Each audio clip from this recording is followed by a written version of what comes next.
Welcome to STEM Unplugged, a monthly podcast designed to help you learn about STEM initiatives and to help advance STEM awareness. Now here's your host, Kelly Greene. Thank you for getting connected. I'm your host, Kelly Greene, the Chief Operating Officer of SciTech Institute, a collaborative, nonprofit organization making STEM connections in Arizona and beyond. In the studio tonight, I have my team member, Claire Conway, who is working to build the Arizona STEM ecosystem, one hub at a time. Tonight, we're excited to have a variety of guests on to celebrate Computer Science Education Week. We will explore career opportunities and tips from the industry partners. We appreciate you listening in to STEM Unplugged, Exploring Computer Science. Claire, would you like to introduce our guests?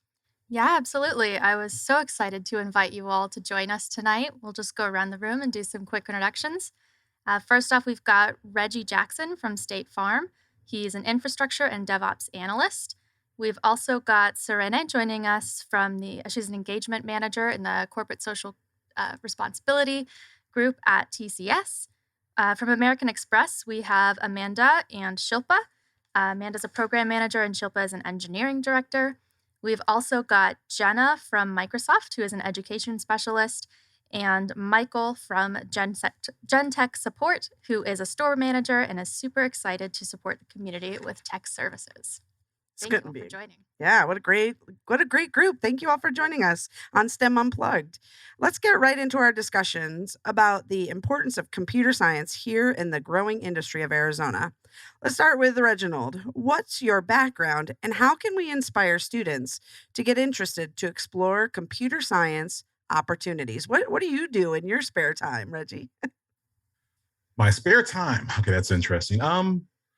I do a little bit too much IT stuff, and I enjoy it. Actually, for me now, because of a pandemic, coding has become very, very important in my life. It was never a coder traditionally, but working remotely for the last year and a half, it's been a big thing. So for me, learning Python and picking up new coding skills has been a huge thing to kind of push forth the way that we do business. I currently work at State Farm. We're coming to our 100th year this June. Wow, so 100 years. We have to continue to be innovators. Don't let a century of progress can't be held back by not being an innovator in technology as well. So yeah, I think that's really important. Yeah, and Serena, I know SciTech is really excited about our collaboration with TCS. I'm wondering if you could share a bit about your background and why it's important to your organization to highlight careers in computer science. Yeah, absolutely. Thanks for having me. So I'm a former teacher, and so once a teacher, always a teacher. So I'm really excited to be celebrating CS Ed Week turned into month with you all. You know, from our industry perspective, as one of the largest IT companies in the world at Tata Consultancy Services, we're always thinking about the future of work and getting students excited about what the future of work looks like with technology, but also unplugged. So excited to be here today with you all. Yeah, we're super excited about celebrating Computer Science Ed Month with you. And tomorrow night, we have a family night. I'm pretty excited about the opportunity to inspire parents to get involved and understand. Because I think, Reggie, you made a great point. 100 years of growth, but then also educating the adults that need to have an idea of what their students are moving much quicker in than I am at my age. So letting everybody kind of in on the secret about that Python stuff. It's not just a snake, right? So I wanted to ask Amanda, what's the importance about being a lifelong learner in the industry, especially at American Express? Does it actually play a role in what you do in your day-to-day operations? Yeah, absolutely. And I think we talked about it. Reggie talked about it a little bit. We've been talking about innovation and for our companies to last 100 years or 200 years, innovation is so key to that. And how do you get to innovation? It's being a lifelong learner, continuously adapting and being agile. And so American Express is definitely key to American Express, how we come up with the solutions that meet and anticipate our customers' needs now and 5 years from now is all about innovation and staying on the leading edge, bleeding edge of technology. A lot of folks don't realize American Express is a technology powerhouse. We're thought of as financial services, but we are absolutely a technology powerhouse. We have all the snakes, Python, Golang, where we have all the different frameworks. We build our own frameworks. We build our own development platforms. And it's key to keep it a step ahead or 5 steps ahead on behalf of our customers. I think that's really important because Reggie, you would probably hear the same thing. State Farm is not just about insurance, right? You guys are a powerhouse in the community and really actually doing a lot of educational outreach as well. But, what are your thoughts on that? Well, yes, indeed. We are way more than insurance. We're banking. And definitely a lot of people don't think about banking. We are the 39th company that comes to Forbes 500. So you have to be an innovator. And the fact that we take that, we have a great passion about that. And we want to make sure that we look at internships because we want to keep bringing in fresh talent. You can't continue to be a productive business if you don't look at all sectors in high school and coming into college. And we have people this week at University of Arizona speaking to students now. Like, we want to attract the talent while it's still in the state before it goes other places. You have to do that. It's critical. Yeah, absolutely. And thinking more about some of the work going on at American Express, Shilpa, what are some examples of the work happening with you? Oh, I we think she lost her. just got disconnected. That's such a bummer, but that's okay. We'll head over to Jenna. We've been collaborating so much over the past year and a half with this whole pandemic craziness. You were so wonderful to help support the online SciTech Festival, celebrating our 10th year, and getting Microsoft involved with all of those Minecraft coding events. And I'm really curious if you would be willing to share about your career journey, because your career journey to computer science isn't exactly, the most, what would you say, direct path. But I think it's so inspiring, and everybody needs to be able to kind of find their passion. So can you share a little bit about that? Absolutely. Yeah, I would say I took kind of a less traditional path and less direct, like you said. So for me, first of all, I'll say that out of high school, I had no idea what I wanted to be. So I knew that I kind of wanted to explore and do some different things. So I did college for a little bit, focused on general studies. But then I really wanted to deep dive into customer service. I like people. I like making people happy. So I went into a few different really heavy customer service roles, which I loved, but I felt like I wanted to do a little bit more. I found a really big passion for working with kids specifically. So at that point, I actually decided to become a teacher.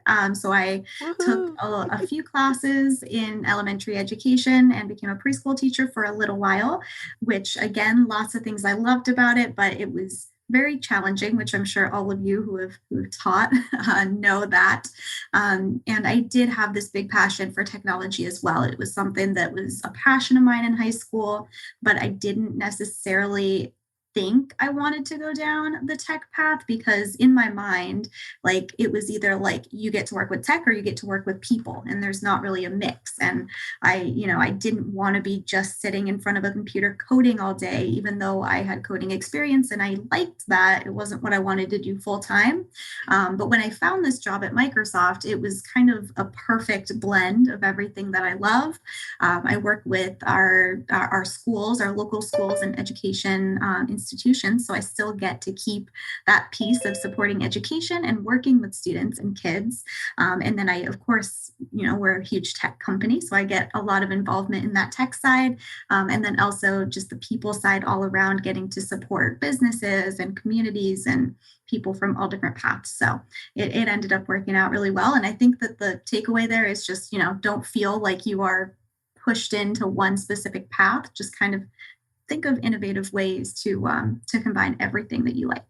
That's incredible. So to all the other guests on the call, any thoughts about that? Because I know back to, go ahead. I love what you said, Jen, and I think it kind of, I love it for 2 reasons. First of all, because at American Express, we're discovering talent, and I'm sure all around the globe, people are discovering talent where this wasn't maybe your first calling, it wasn't your first career. I've known authors of children books that make the most amazing Oracle DBAs. I hired someone a few years ago that graduated a 4-year degree in photography that is the most amazing front-end React engineer that I've ever met. So there's that aspect to it that gets me really excited these days.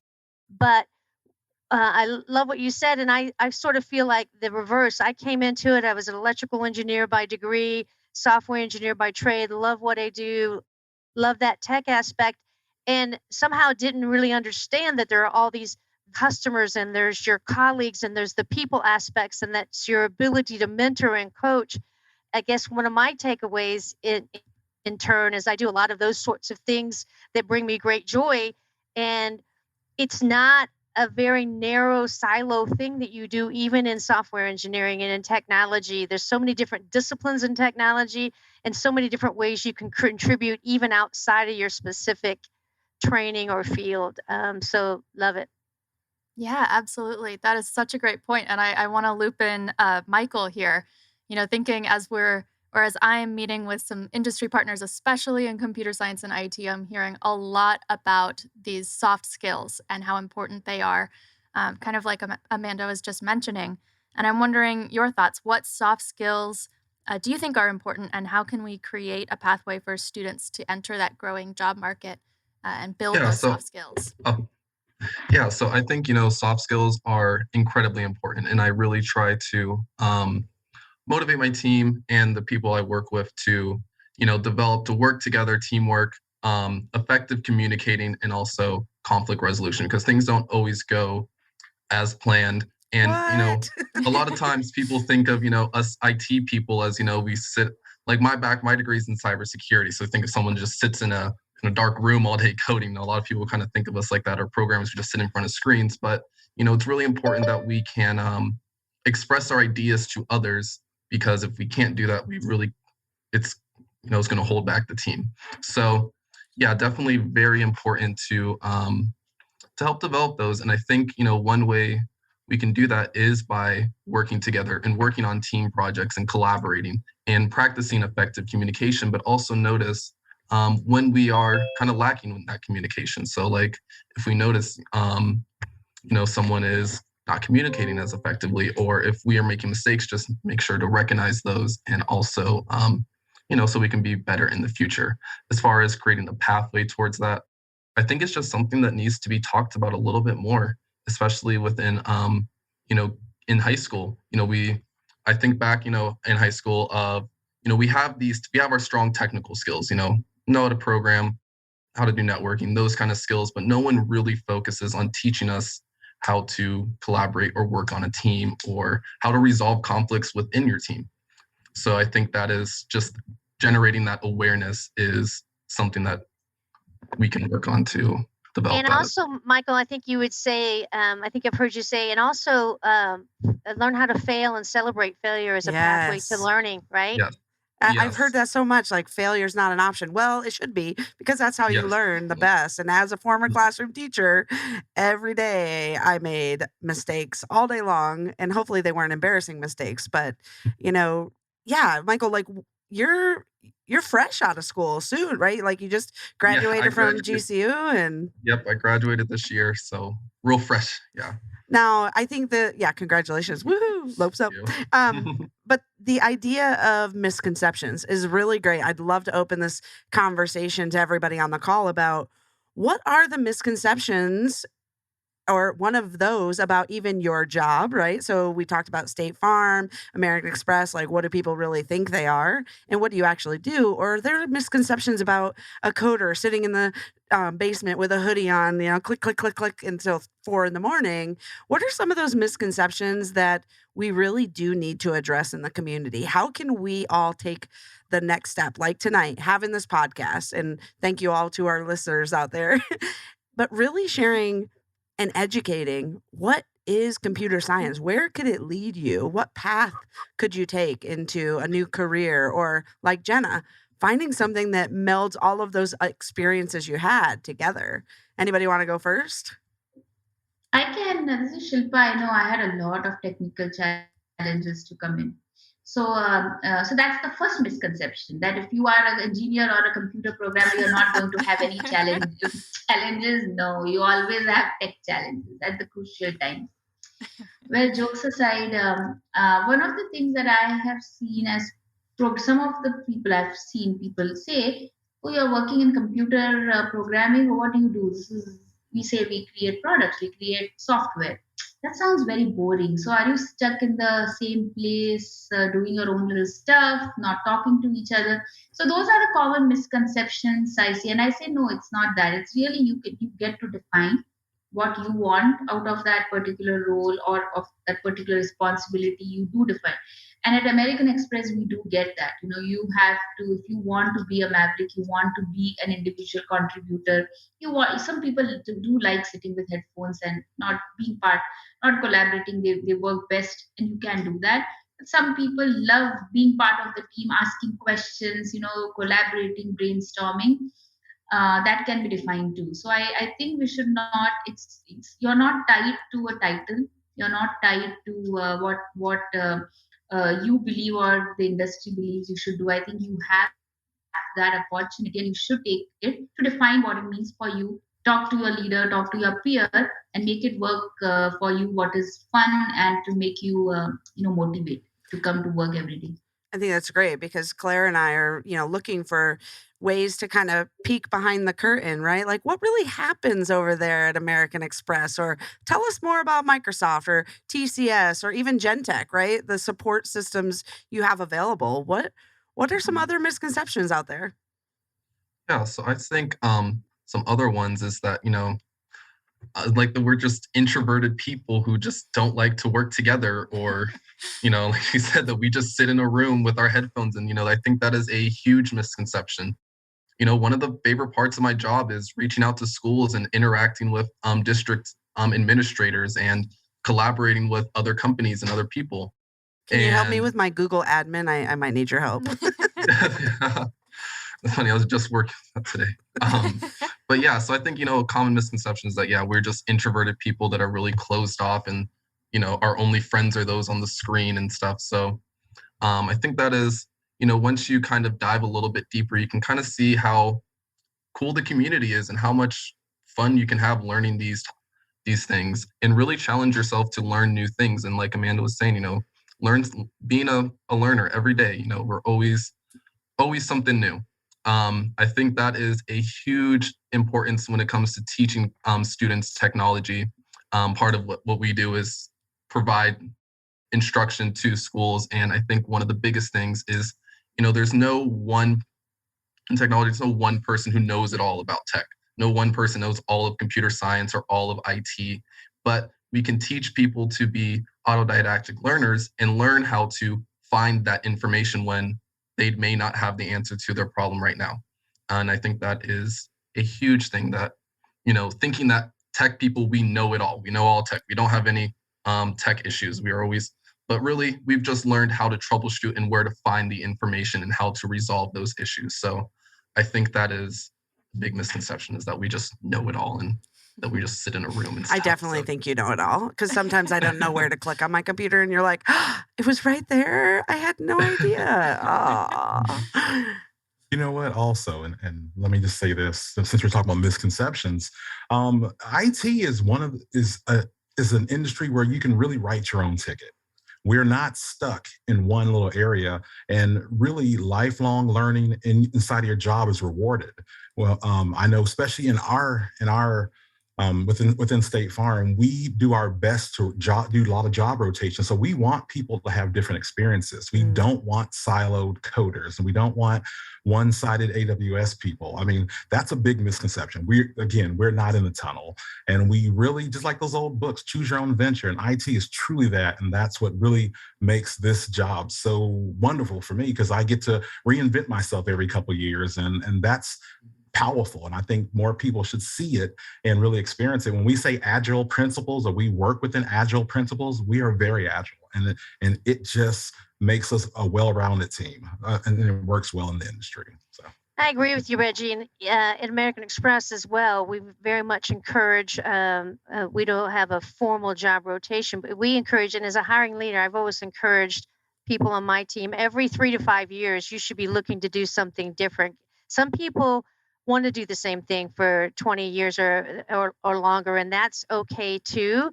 But if you're looking for growth, a lot of times you get the opportunities for growth come through learning and doing new things and taking on different roles, right? So, and what I was going to say about misconceptions, that software engineers, you do one thing with one language. They're, at American Express, Shilpa, you can help keep me honest here, but we employ in our different solutions 10 different programming languages are used between our frameworks and all the different disciplines that we have with AI, ML, and big data, and in our cybersecurity area and so forth. And so there's opportunity to learn so many different things. And then there are different roles like program management, like agile champions, like scaled agile, where we have trains and leadership in those trains, and your product side. All of those are technology roles. Our infrastructure team, our cybersecurity team,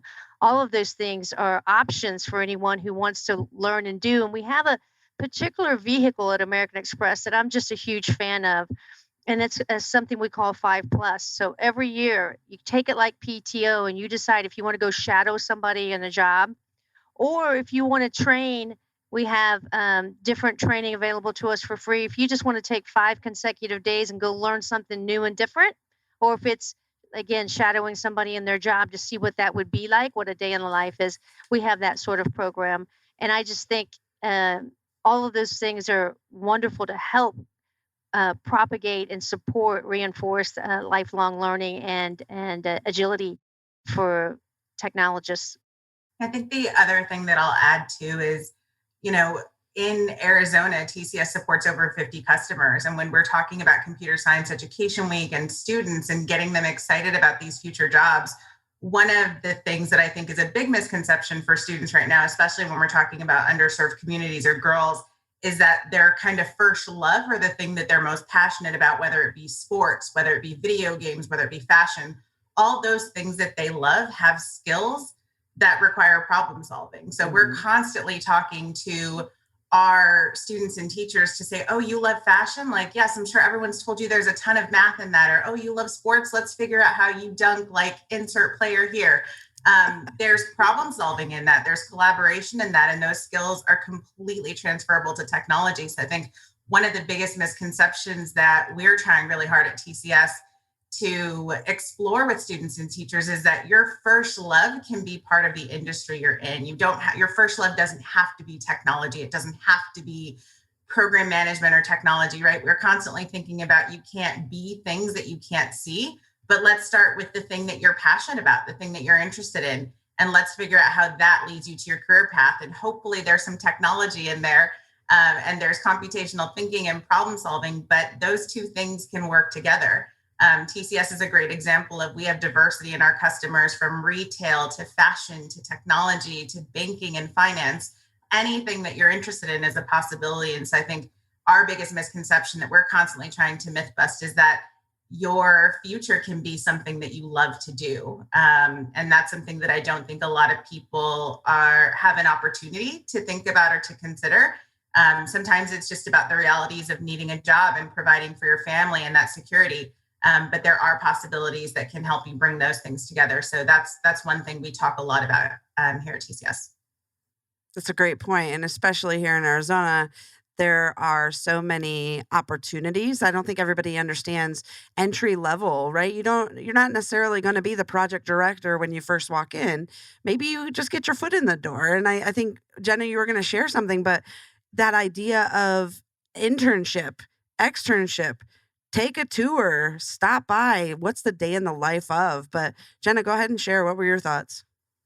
Yeah, I'll just jump in on that question really quick before we move on. But I think everybody has shared some really great perspectives on that. I think one of the misconceptions that I see a lot at Microsoft is like, oh, Microsoft is, a big corporation, so they must be scary, and, they don't support the little people or whatever. So definitely something that we work really hard to show is not the case here on our local team.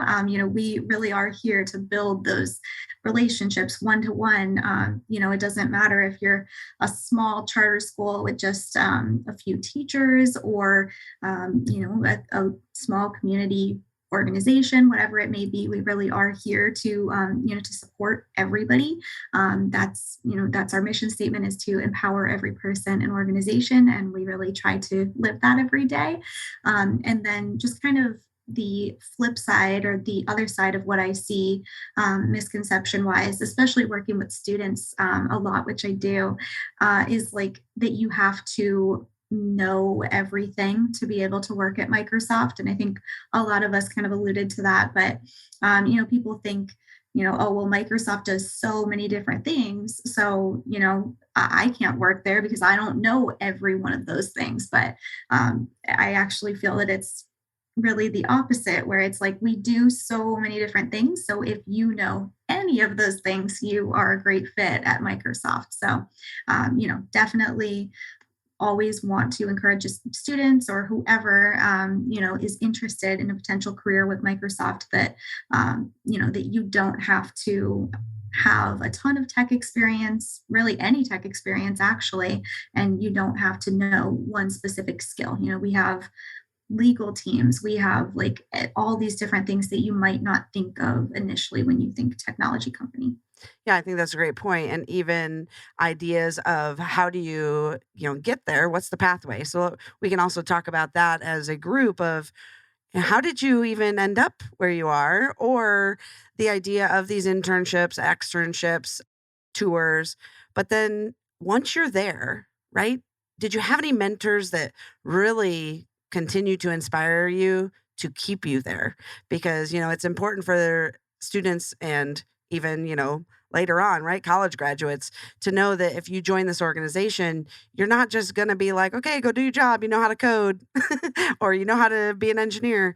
No, we're going to mentor you. We're going to work together as a project community. And, what are some of the support systems that your organizations have that I know as a personal non-tech individual, right? I use my personal devices. Things change so fast. I can hardly keep up. So how do you keep up at your sites?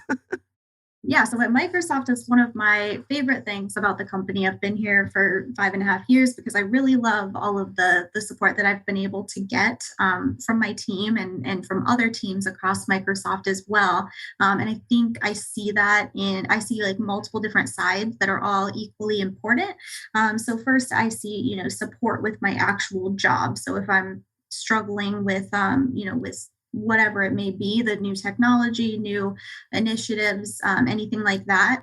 I've been really fortunate to have very supportive managers, supportive peers. We, I know we talked a little bit about soft skills earlier, and 100% agree with all of that, because teamwork and collaboration and all of those things are huge in my role as well. So I definitely have seen a lot of support from my team. And then the other side, I feel, is, supporting each person on a personal level. So making sure that we are doing what they can to support us in feeling, comfortable coming to work as ourselves, being able to show all parts of ourselves, supporting us when we may not be feeling our best. All of those different things I think are really important as well. So we have employee resource groups, we have, great benefits, all of those different things, which I think are, equally as important to make sure that we are able to show up and do our jobs effectively. And then we have a really big focus on diversity and inclusion, which I think ties right into that, to make sure that not only are we able to bring ourselves, but we are also able to be accepted, because we are fostering that culture where we all can accept each other, learn from each other, and just create a better environment altogether. Great points. Yeah. Yeah, American Express and Amanda, right? You can chime in. We are like co-partners in crime over here. We attend a lot of conferences to the Grace Hopper conference and all of those conferences. So American Express, I want to talk about. I'm very proud of that fact, and like Amanda and I will speak a lot about this. That gives us paid forward. Is a great thing. As when we were growing up, we personally, at least I can speak for myself, I was not aware of the whole mentorship concept. I was not aware that such a thing exists. So it was like mostly books. Google was just either Google or look at books. Even asking others was not so, because you don't have anybody to coach, anybody to guide you. If you ask someone, will it look good? Will it look as if you don't know anything? Who can help us? So those were all the questions in my earlier career, I remember. So I believe I'm very happy with American Express over the last several years. American Express has done great in that space, where it has created there are a lot of avenues. So let me start with some of those avenues. If you have to look at is communities of technical practice, CTPs as we call. And the idea behind that is, if people are collaborating over a certain technology stack or technology discussion, you go and attend that.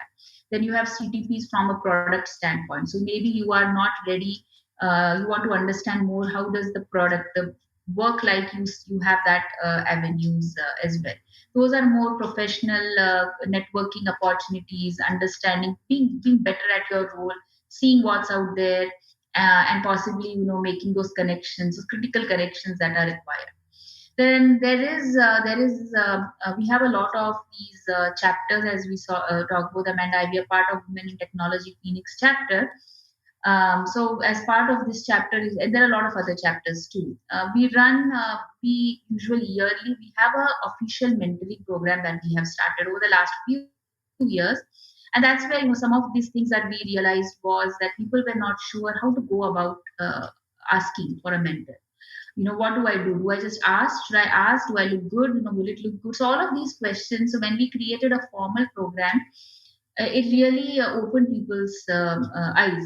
Especially we have a specific program even for the interns that come and do. They are there with us for 6 to 10 weeks, depending on when they are coming. But we buddy them up with somebody who's in part of the company, so they don't feel alienated. And what has this resulted in is many times around the leaders or the buddies, they refer these interns back to joining the company. So we have a lot of interns that return back as full-time employees in our company. Additionally, we have sponsorship program, we have advocacy. So there are a lot of these programs that have been created, which gives that, I think many times we have seen the hesitancy, people don't know where to start. So with this, now people know where to start. And we have all people like us, I hire a lot, we go to a lot of these college recruitment program. And one of the things we do talk about is our culture, our mentorship culture, our sponsorship culture. So I want to I know I probably took a lot of her time, but and Amanda, I speak for her too, we are very proud of this culture that has been created by American. Yeah. I have nothing to add. You did a great job, Shilpa. I love that American Express supported our chief science officers with the mentorship program as well. I think, doing that for your interns, doing it for your team members, and then also reaching back out and supporting the programs, even here from SciTech Institute. You really have mentored our chief science officers in a way that they had no idea what happens at American Express, and now they have a little bit better picture. Reggie, do you have any thoughts on this topic? I do. Mentoring is truly key. What I like with State Farm, first off, truly living off the like a good neighbor. We assign mentors when individuals come into the company. We find someone who's non-management, and it's a big company, so we don't want someone to feel like they're a small fish in a huge ocean and don't know how to navigate it. But we team people up because we don't want somebody to get closed off. We don't need silos. Technology is the one area we do not need silos when it comes to how people work. And so the good thing about it is that even for myself, when I came into State Farm 6 years ago, I was kind of thrown off because my mentor is about 15 years younger than me. But yeah, I guess, it happens, but was an amazingly sharp individual. But the good thing about it is his experience within State Farm is he was able to, navigate me in different places. And have you thought about this? Like, no, I'm not really interested in that. But he's like, like, no, look here, look there. And I'm grateful for that because it actually took my career in different directions, things that I never thought I could do.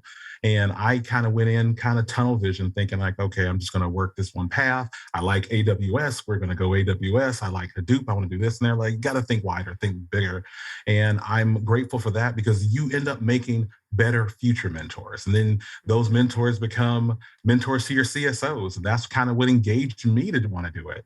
And I think it's a great thing, and it should be key when it comes to attracting new talent to your company so they can kind of pass that cultural love on to new employees and new internships and whatnot that might happen with the company. I have a personal shout out to Reggie for meeting my sixth graders when I was actually a classroom teacher through the Maricopa County Education. It was Makisa back then. We actually were connected. He mentored my students in my classroom for some projects, and they just wanted him to keep talking. So that amazing radio voice, but really showing students that you're human. I think that's important, but also the teachers, right? This is, 6 years later, I still appreciate what Reggie said when he would zoom into my classroom and share his pathway and his journey with my students because he was real.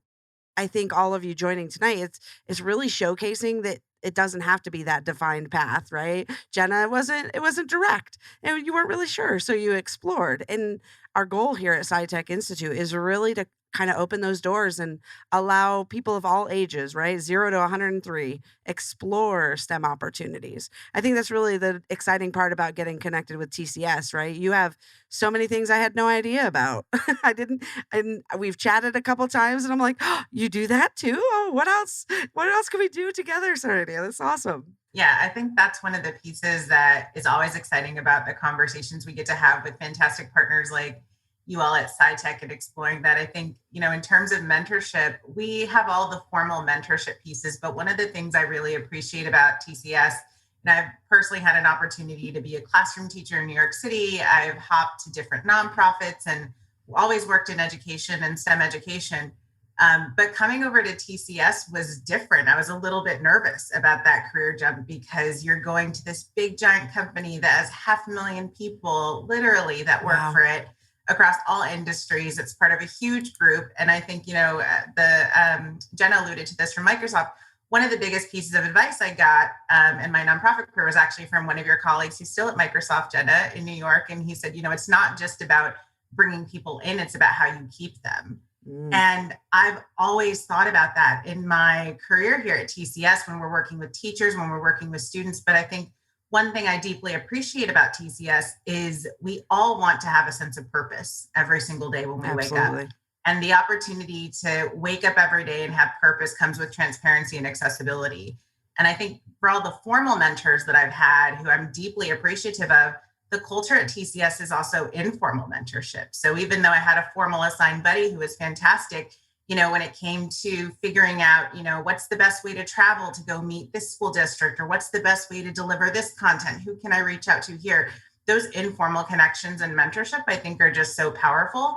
And to Reggie's point, put you in a different position to be able to pass on that information, that institutional knowledge that you can share with people that makes everybody stronger and have a deeper sense of purpose. So it gives us that opportunity. When we had a conversation about how can TCS support SciTech, it wasn't just our CSR team thinking about how we could support you. When we were talking to you, we were thinking in our brains and pinging each other on the side to say, oh, we know this person we can reach out to on this team, or, oh, we know this person we can reach out to on this team. And that networking, that kind of connection becomes a part of how you do your job every day. And I think that sense of purpose and that building a community is just such a big part of being able to give back to communities like the students and teachers in Phoenix. So I'm really appreciative of the opportunity. I feel like I have a whole bunch of new friends and informal mentors who I can connect with on tonight's podcast. So I also appreciate that. Yeah, like me, and Michael is going to help me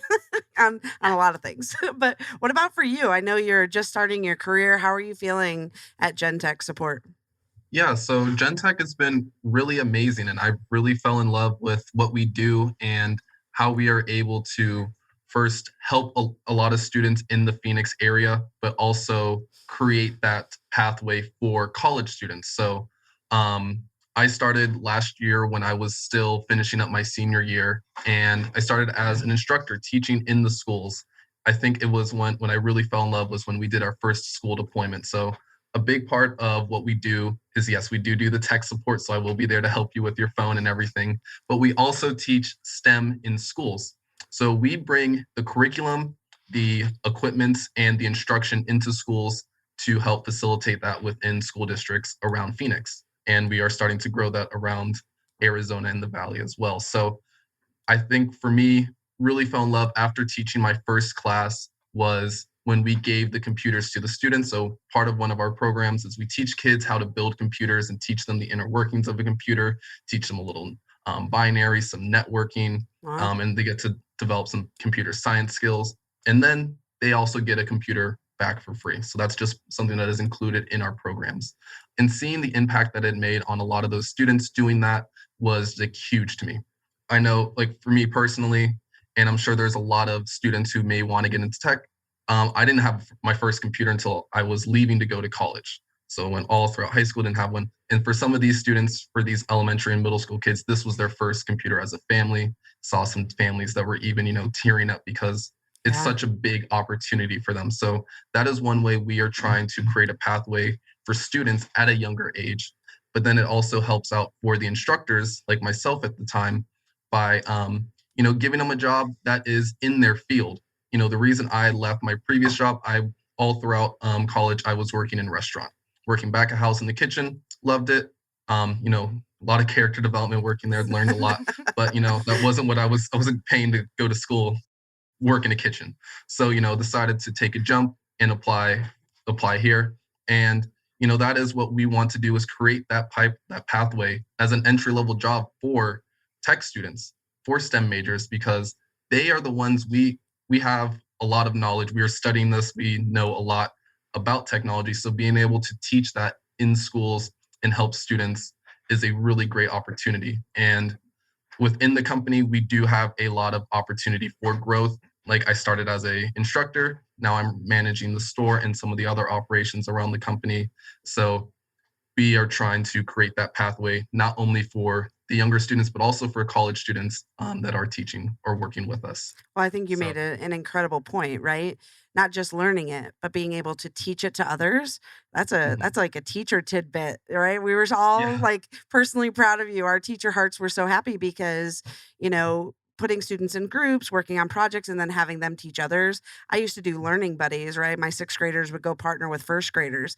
And that dynamic of that leadership and developing those soft skills of being able to explain and work through a problem with somebody who is not as confident.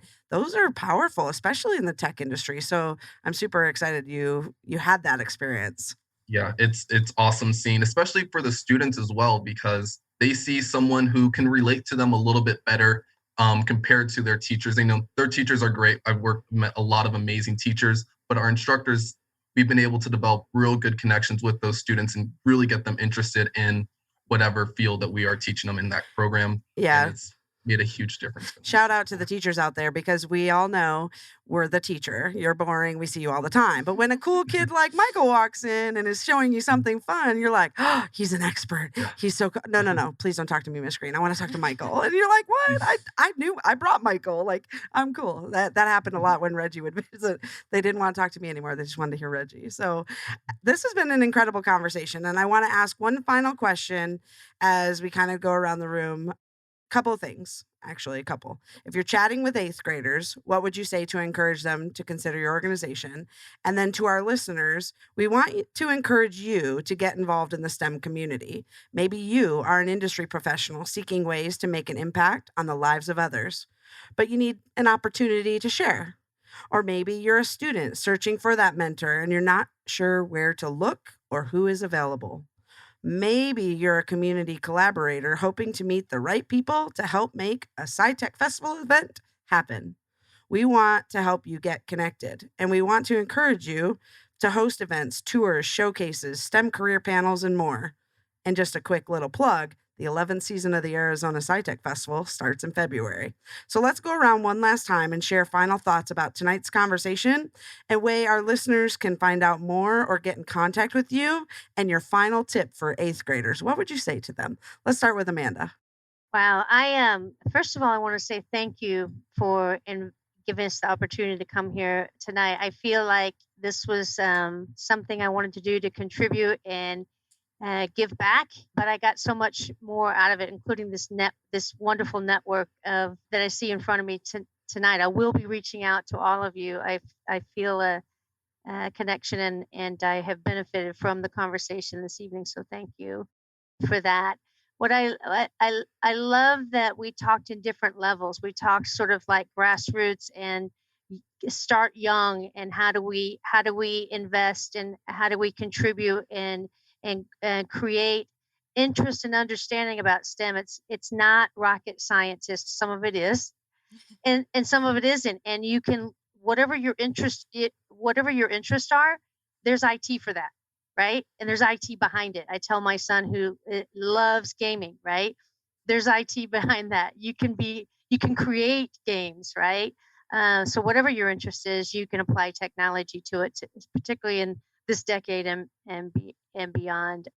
Getting to the question, because we have other folks that need to answer this question, talking to an 8th grader to persuade them to come to American Express. American Express is not just a financial services company. American Express is a leading edge, bleeding edge technology company. If you want to be learning and doing new stuff almost perpetually, American Express is one of those places where that can happen. And one of the things that I really love, one of the many reasons I'm still at American Express, is we have hackathons. We have a company-wide, we call it Growth Hackathon that we have every year. We have Capture the Flag events if you're into that from a cybersecurity perspective. We have a DevCon every year. We have product summits every year. We have all these things where we're having fun, even in a virtual environment that we've been in the last few years. We having fun learning and growing together across all fronts and dimensions at American Express. So that's why you want to come to American Express. That was awesome. Thank you. Let's head over to Jenna.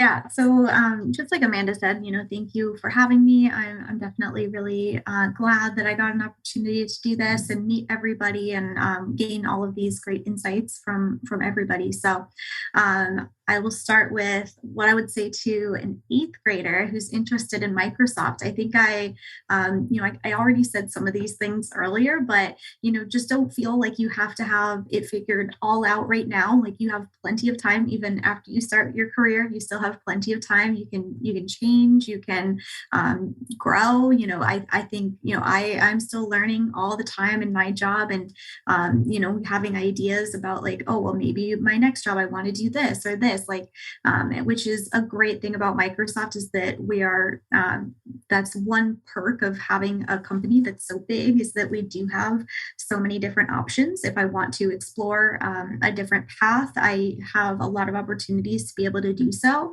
And I talked a little bit about how my managers have been very supportive. Managers and company as a whole are there's lots of programs in place to allow you to be able to gain new skills and explore those different areas that you're interested in. So that would really be my advice, is just explore, have fun, don't feel stuck, just keep learning. And then last kind of little pitch for what I do and how to get in contact. So I am a local representative for Microsoft, like I said at the beginning, based here in Tempe. And my team is really here to build relationships overall. So whether it's schools or organizations, really anybody who has any kind of impact in education, that would be my team specifically.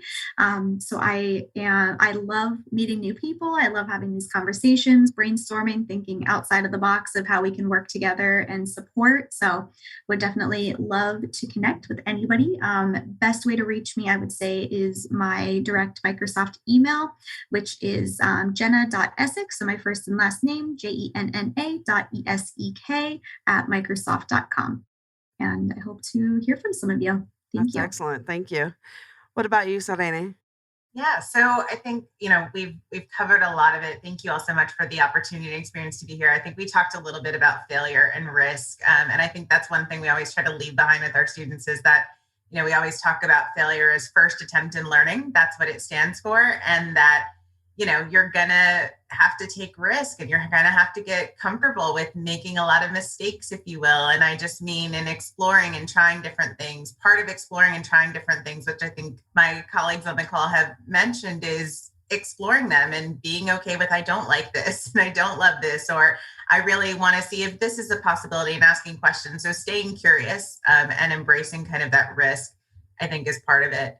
In terms of staying in contact with TCS and how we can support, we run, you mentioned it earlier, Kelly, we have family nights where we bring families together to do computational thinking activities and kind of gamified problem solving. We have a monthly Go IT challenge, which is our flagship design thinking program where students can submit solutions to real world problems. In that monthly challenge, there's also teacher trainings we run completely free of cost. And we always leverage what we call our best resources, which are employees, to volunteer locally in classrooms, whether it's guest speaking for career panels or just talking about their personal journey into how they got to their job. The best way to stay in contact with us is to email imfglobal@tcs.com. That comes directly to our corporate social responsibility team. And we usually get back pretty quickly. So looking forward to hearing from people. Excellent. Thank you. What about you, Reginald? Well, first of all, thank you so much for allowing me to come here and give you some insight. Let me start off by saying this. I know you want to talk about speaking to an 8th grader. I'm going to talk about speaking to Kelly's 6th grade class. And one of the things I said those years back was failure's okay. And I started to ask the kids, what's the last thing you failed at? And they're like, why would they ask that? Because then I want to know, what did you do to fix it? That's the simplest thing. And I've learned when it comes to talking about State Farm, once you get past the we're more than insurance, we're this, that, and other, my biggest thing to sell State Farm is to engage what the 8th grader, 6th grader, whoever wants to listen to me, to connect it to what we do every day. What do you enjoy doing? How can I make that work? Because it's definitely here. I run into engineers. Kids say, I want to engineer things. What does insurance do? Well, national traffic safety boards and whatnot. We have to rate vehicles. They get in that. You see those crash tests and whatnot. There's things out there. But the big thing is I had to relearn how to make the passion for my company match what these students want out of life. And so my best thing I can say without kind of getting caught in a ramble, the best thing is for an 8th grader is fail, learn from it, and ask a lot of questions. Never stop asking questions. That's still been key for me. And it's still key for me with my everyday job. So I connect the students that way. But as for State Farm /careers, you could speak to someone through our human HR and through human relations and resources, And they also will speak about internships. Internships are not just for college students. The best thing a person could do if they're actually in Tempe, we're at Marina Heights, so we're right down the street from Microsoft. I used to go there and see the food trucks, but you can stop and talk to somebody. And if you talk to me, make sure you have a lot of time because I'm going to talk for a long time. But the thing about it is just don't be scared to ask questions and try to connect with these students any and every way you can. And those 6th graders taught me a lot over the last 6 years because that was my first year at State Farm. And it's been a great ride. And I hope for it to continue. So again, thank you so much. And that's it. I'm curious. Is that a gecko on your shirt? Are you wearing that's my pen. I still have my pen after all these years. I found my pen. Oh, that makes my heart so happy. I still have my pen, and I'm very proud of it. So it's not a gecko. You don't go there. But yeah, I spot our logo. Yeah. Oh, we're gonna have you close the show with your cool radio show. Okay, but no, it's the first pen, and I cherish it. It is one of my favorite keepsakes, and I just hope the good memories continue. And I'm here if you ever need me. Thanks. Excellent. Thank you so much. All right, Michael, what about you? Well, first off, it was wonderful meeting all of you and getting to be part of this discussion. I'll get right to it. I guess if I was speaking to an 8th grader, which I speak to a lot of them here, one thing I tell them is that try a lot of different things and embrace the failure. There is so many different parts of technology that there is something for everybody. That's one thing I say. We have programs for everybody, whether you're interested in design, whether you're interested in networking, programming, game development. I have 10-year-olds that are making games in Unity right now. And we are doing 3D printing, and we're doing CAD design, a lot of stuff like that. It's a lot of fun, but also, ask questions, because ask questions and YouTube is your friend, especially now for kids. Definitely online resources are your friend. I have learned so many skills, probably almost as much as I learned in school, out of the class, on YouTube, on Coursera, on Udemy, on platforms like that. So I would tell them, ask questions, look online, use your online resources. Those are free available resources to all of us. And also just try a bunch of different things. That's really what I tell the kids to do, is to try a lot of different things. We have, for example, you can't really see it, but there is a wall of robots and different activities for the students to do in all different fields that we do here. So and as far as reaching out, best person to reach out to would probably be myself. So that would be Michael at gentechsupport.com. And then also visit the website at gentechsupport.com. And then there is a contact us page on there as well. Perfect. And Shilpa? Yeah, I think everyone has covered great points. I think just one additional point I could think of was all software in most of the fields, but in software and in STEM specifically, one of the skills that I don't believe is taught is problem solving. If you look at any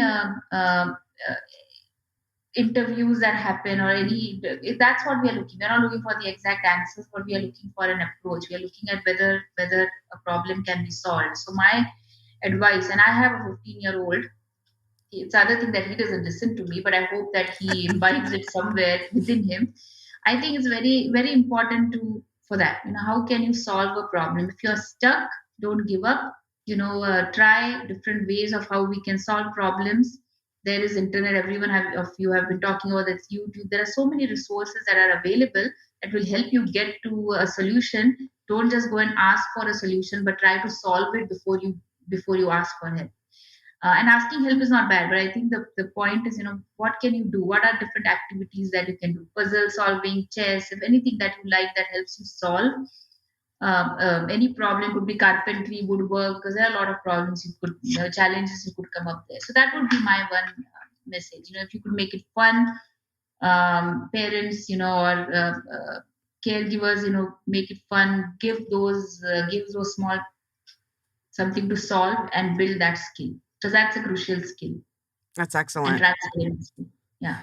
Well, I want to say thank you all for joining us on this episode of STEM Unplugged, exploring computer science in Arizona and beyond. We appreciate all of our guests for being on the show, and to my teammate, Claire Conway, for supporting industry connections such as on tonight's call. If you would like more information on ways to volunteer or support in organizing an event, let us know. You can check out our website, scitechinstitute.org, and complete the Get Involved form. A quick shout out to all educators, students, families, and community members, and of course our industry partners here tonight, celebrating Computer Science Ed Week. We appreciate your enthusiasm for computer science in Arizona. Thank you for listening. This is your host, Kelly Greene, and we would be glad to discuss how you can get connected. Thank you for joining us for this episode of STEM Unplugged. We encourage you to get involved in the STEM community and stay connected at scitechinstitute.org.